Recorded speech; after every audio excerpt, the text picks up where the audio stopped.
Welcome back, another episode. The Buccaneers episode 5 flirts with entertaining ideas in a move that's becoming somewhat of a staple, but it quickly withers under the weight of dreary writing and lackluster acting chemistry. The show wants to convey so much, and the script works so hard to make those things happen in order to validate the show's inherent feminism, but in the process, it puts itself in a difficult situation by failing to live up to its own ideals. The Apple TV series performs best when it is acknowledged as the expensive soap opera that it is. It performs worse when it attempts to be something more. Show 5 of the Buccaneers, Failed Betrayal, attempts to make an impact, from the use of Bikini Kill's Rebel Girl to 3 scenes that bring the entire show to a complete stop. The issue lies in the show's attempt to give historical costume dramas a feminist perspective, but it falls short by slipping farther and deeper into phony girl power storylines that seem less natural and more manufactured. Any amount of restraint in the language may have helped with all of this, but instead the characters spill their guts on each other, leaving no doubt as to who is right or wrong.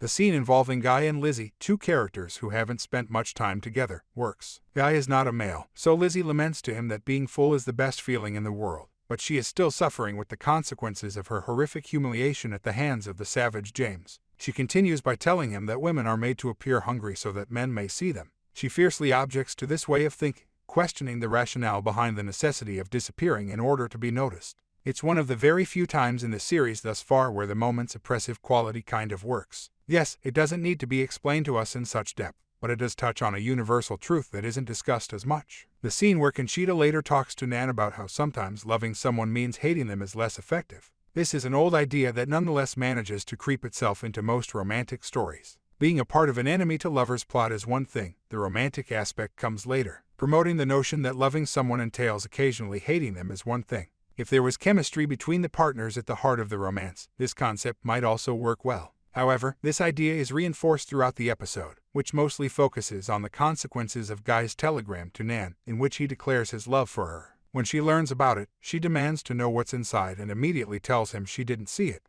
Aside from 1 or 2 speed bumps, their relationship had been amicable and mildly flirtatious up until this point. However, she is now calling him intolerable, as if we're supposed to think their courtship was more like that of Mr. Darcy and Elizabeth Bennet from Pride and Prejudice than it is of Joe and Laurie from Little Women. Instead of being natural, it's a total rewriting of their relationship to defend their passionate kiss when he expresses his love for them both. It becomes more awkward when we're led down the path of misunderstanding, when characters once again become the worst versions of themselves because no one pays attention to one another. Even though Theo and Guy are great friends, Theo treats Guy in an unnecessary and unkind manner, and Nan accepts Theo's admission that Guy merely wanted to marry a wealthy woman in order to pay off his debt. The protagonists are in a trite and annoying situation. For more, subscribe.